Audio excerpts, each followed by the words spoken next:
foreign affairs. He's the host of The World Tonight. He's one of the go-to experts for foreign policy.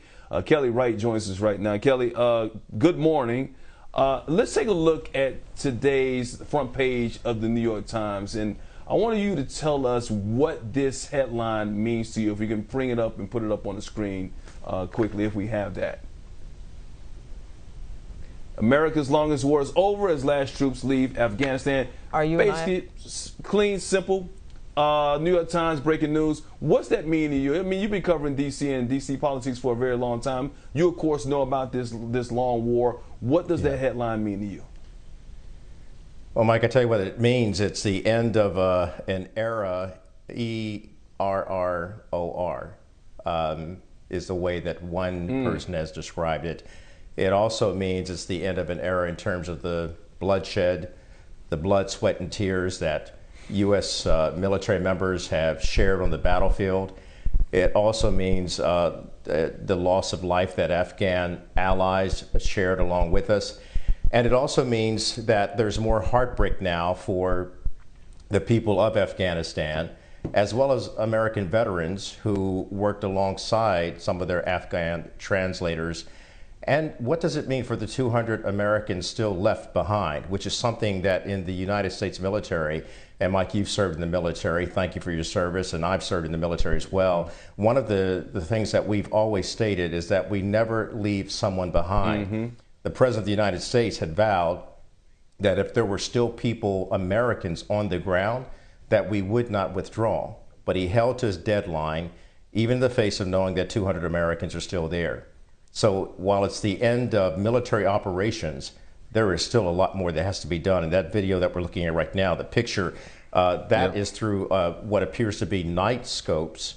And of course, that's night vision that military personnel use or during night missions. And that is the general, the commander, by the way, of the 82nd Airborne, Major General Chris Donahue. He is the last soldier to leave Afghanistan. You can see that he's carrying his sidearm. And why? Because you just never know what's going to happen in that very fluid environment. And that's the issue with the Taliban taking over. You don't know how much you can actually trust them. And thank you for your service as well. Well, both of us understand this war very well. Of course, a lot of family and friends who have served in Afghanistan and served during this war. But when you listen to what Anthony Blinken had to say about it continuing even after the deadline, and we're going to get the Americans out if they want to come home, and all the Afghanistan people who helped us, if they want to leave Afghanistan, we're going to do everything, meaning the United States, everything we can to help them out. How do we do that, Kelly? How do we make sure that we do that, and how do we make sure and ensure that the Taliban keeps its word and allows that to happen?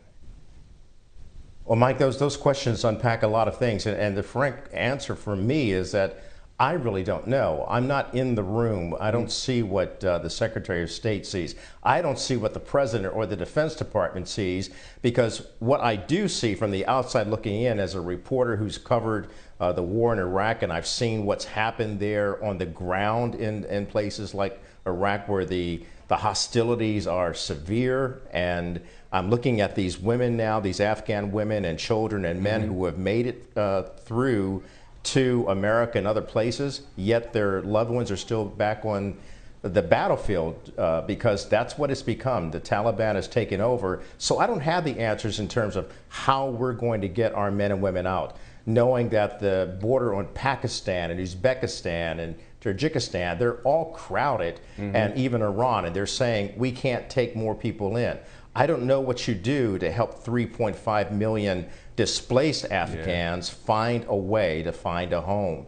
And in terms of getting those 200 Americans without any boots on the ground, without any military intervention, and you're relying on the Taliban to help you, I just don't know how it's going to happen. We'll have to wait and see. Yeah, the Taliban over there. Yeah, we don't know if we can trust the Taliban. You still got to deal with ISIS that's over there as well. So it's a very dangerous, very fluid situation over there.